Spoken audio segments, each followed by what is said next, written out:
journalisme à la restauration, de l'immobilier à la gestion d'un camping, de la médecine à l'agriculture. Après quelques années passées sur l'autoroute que leur formation initiale leur avait ouverte, ils ont quitté leurs activités parfois prestigieuses ou rémunératrices pour changer de vie. Plébiscitée par plus de 7 Français sur 10, la reconversion professionnelle a le vent en poupe. Et ils sont de plus en plus nombreux à sauter le pas. Certains quittent la vie citadine pour trouver du sens au milieu de la nature. D'autres pour devenir leur propre patron.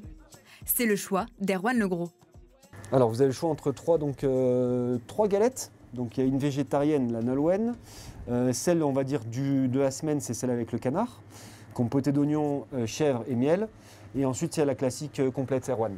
Depuis quelque temps, à Sophia Antipolis, entre midi et 2, il est possible de venir déguster une galette bretonne classique ou façon goulven. Avec son camion sur mesure, Erwan assure le service comme un chef. L'envie d'être son propre patron, c'est vraiment la chose qui fait vraiment la grande différence, c'est-à-dire qu'on peut un petit peu moduler nos horaires. Toutes les responsabilités, on les prend, c'est pour nous. Et en fait, c'est vraiment une prise de responsabilité qu'on a par rapport à quand on est employé, où justement où on est un petit peu dépendant du patron. Et surtout, j'apprends tous les jours. Et ça, c'est super agréable. Mais changer de vie pour devenir restaurateur ne s'improvise pas du jour au lendemain. Et se lancer dans la gestion d'un food truck n'est pas de tout repos. D'autant plus quand on ne vient pas du monde de la cuisine. C'est notre manière de s'organiser. Donc du coup, il y a plein de choses à prendre en compte, beaucoup de choses à prendre en compte, tout simplement. Et donc voilà, c'était un petit peu compliqué au début, même bien compliqué. C'est très physique comme travail. Quand j'ai démarré pour faire les crêpes, pour démarrer une crêpe, donc pour pouvoir les faire sur les crampouses, donc ça c'est les crampouses, c'est simple, moi j'ai mis 1 mois avant de pouvoir les faire, de savoir les faire. Donc tout à apprendre, mais justement c'est ce qui était voulu quand je me suis lancé dans cette reconversion. Un défi pour celui qui passe le cap de la quarantaine et qui avait besoin de découvrir autre chose, même au-delà des fourneaux. Il faut toucher à l'électricité parce qu'en fait on est branché en 32 ampères monophasé, donc il faut faire des branchements, tout ça pour pouvoir se brancher toutes les crêpières. Il faut également savoir un petit peu en mécanique parce que je viens de changer de voiture. J'avais une vieille voiture, une voiture pas très puissante pour tracter la remorque. Donc en fait on fait des ajustements au fur et à mesure, on apprend tout le temps. On apprend tout le temps, constamment. Changement de décor. Exit la Côte d'Azur. Direction les gorges du Verdon. Un endroit idyllique pour des vacances très nature, loin des embouteillages des bords de mer. C'est ici que le couple Sonia et Eric ont investi dans un camping. J'aurais jamais imaginé qu'on aurait fait tout ça. Tu avais gardé des photos de ça, toi? Eh oui, eh oui. Pour le couple, pas question de farniente ni de barbecue.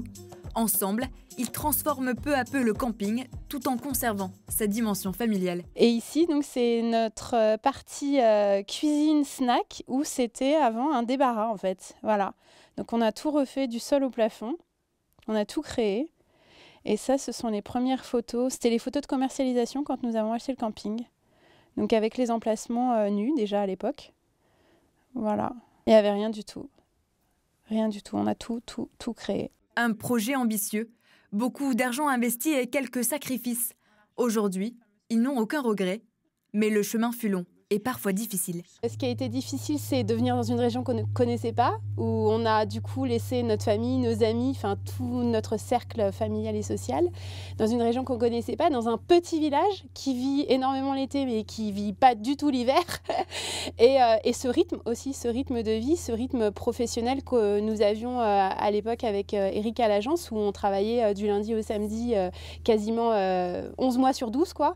Et là, on travaille vraiment pleinement 6 mois. Et 6 autres mois où on est un peu plus à la cool, quoi. Donc je dirais que c'est l'ensemble en fait qui a été pas difficile, mais il a fallu s'adapter. Effectivement, il a fallu s'adapter.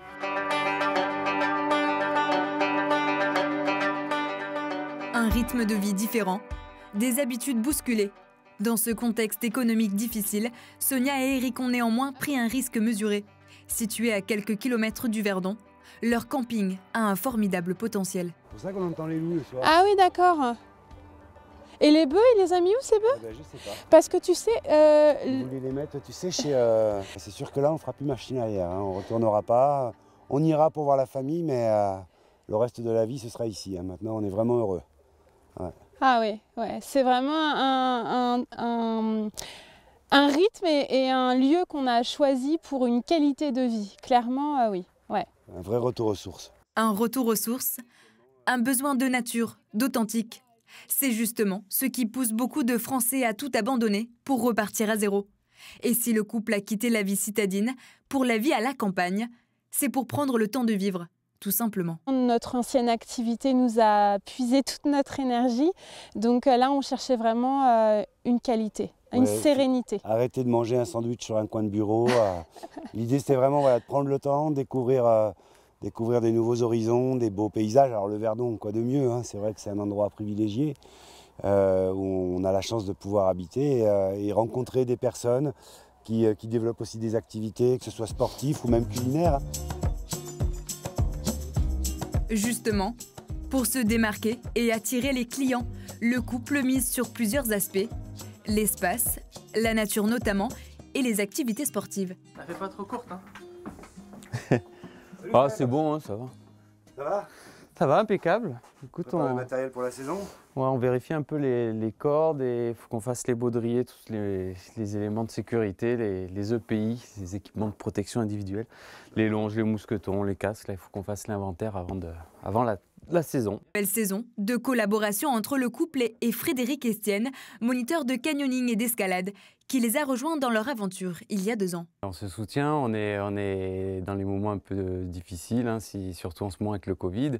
C'est vrai qu'on a des projets en commun et on va dans le même sens et on est là aussi pour essayer de développer le tourisme dans les gorges du Verdon, quoi. Développer le tourisme, attirer une clientèle sportive et familiale, un objectif commun pour 2021, une nouvelle année qui s'annonce compliquée pour le tourisme. Je suis très admiratif parce que quitter une ville, une grande ville, quitter son travail pour reconstruire une vie dans le Verdon, c'est pas facile. Le Verdon, c'est beau, c'est joli, il fait chaud l'été, mais l'hiver, c'est pas facile, il n'y a pas grand monde ici. Et je suis très admiratif. C'est une démarche que moi, j'aurais peut-être pas osé faire, quoi. Fuir la ville pour trouver du sens au milieu de la nature. Changer de cap en bifurquant vers des milieux agricoles. Chaque année, l'agriculture attire de nombreux candidats à la reconversion. Ils découvrent des métiers rudes et exigeants, mais leur enthousiasme soulève des montagnes. Il va falloir récupérer des graines, hein. On va avoir des fleurs dans les buts, hein. Muriel et Hervé, eux, ont emménagé à Roquebillière, aux portes du Mercantour, pour devenir agriculteurs et cultiver en montagne. Un véritable projet agroalimentaire basé sur la culture de spiruline, la permaculture et le lien social. Un projet de vie qu'ils partagent aujourd'hui avec leurs 2 enfants. Quand on a lancé le projet, on pensait être 2. Et en fait, non, les enfants, c'est un temps plein et monter un projet, voilà. Donc, ça fait que finalement, non, c'est pas toujours évident, mais après une dure journée de travail, d'installation, quand on rentre à la maison et qu'on a le sourire de nos enfants, par contre, ça nous redonne une sacrée motivation. Après, c'est vrai que par rapport à des emplois où on serait en extérieur et on serait obligé de faire garder nos enfants, là, on est tous sur site. Donc, on peut quand même manger ensemble, on peut quand même venir se voir. Donc, on profite quand même plus de notre famille. Profiter de sa famille, partager des moments privilégiés, voir grandir ses enfants. Voilà ce qui pousse aussi beaucoup de Français à changer de voie. Oui, c'est de la pimprenelle. Tu peux goûter?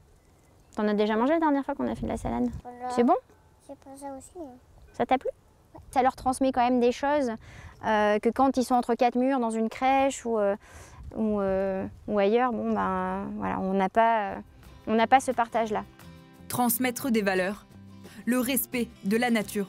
Ces néo-ruraux ont changé de vie pour changer les territoires, mais aussi et surtout par conviction environnementale. Ça paraît une évidence dans le sens où on ne peut pas continuer à produire au bout de la planète, le faire transformer, emballer dans un autre coin de la planète. Et tout ça, ça repose sur le pétrole et ça engendre des pollutions. Donc, et quel est l'intérêt? Je trouve que c'est quand même pour des consommateurs, de connaître les producteurs, de connaître leurs valeurs, de connaître leur travail et de savoir qu'ils mangent des produits sains. C'est quand même la meilleure garantie. Comme Muriel et Hervé, ces néo-paysans représentent un tiers des agriculteurs qui s'installent chaque année. On les appelle les hors-cadres familiales, car ils n'ont pas de parents agriculteurs, ils viennent d'un autre milieu, attirés par une agriculture respectueuse de la vie, de la terre et de l'humain. On a planté 40 arbres fruitiers qu'on a mélangés. On a mis des figuiers, des pommiers, des poiriers, des plaques miniers, des azéroliers. On a trouvé ces arbres qui étaient un peu oubliés. Donc on a récupéré du fumier des agriculteurs locaux et on a fait nos trous à la pioche. L'idée, c'est là de mettre de l'engrais vert, donc à la fois pour nourrir les arbres et pour aussi avoir des fleurs pour que ce soit mellifère, donc attirer plein d'insectes pollinisateurs. Donc vraiment favoriser la biodiversité et de sorte aussi à intervenir le moins possible pour que le sol se nourrisse de lui-même avec les différentes interactions, avec recréer un écosystème naturel, un équilibre. Un équilibre entre l'homme et la nature. Aujourd'hui, ils ont à cœur de montrer qu'une agriculture sur une petite échelle et respectueuse de la planète peut aussi exister. Plein d'espoir, le couple cultive jour après jour ce projet qu'il réalise en autoconstruction et en autofinancement. On ne regrette pas l'installation. Après, il y a des moments durs, il y a des hauts et des bas. Mais il y a des moments durs où on est dans la fatigue, il y a beaucoup de travail. Et on remet pas mal de choses en question. On remet les choses en question, le projet, la taille du projet, si on a bien fait. Mais après, non, on ne regrette pas parce qu'on se dit on vit dans un cadre merveilleux, au contact de la nature. Et la nature nous apprend tous les jours plein de choses, quoi.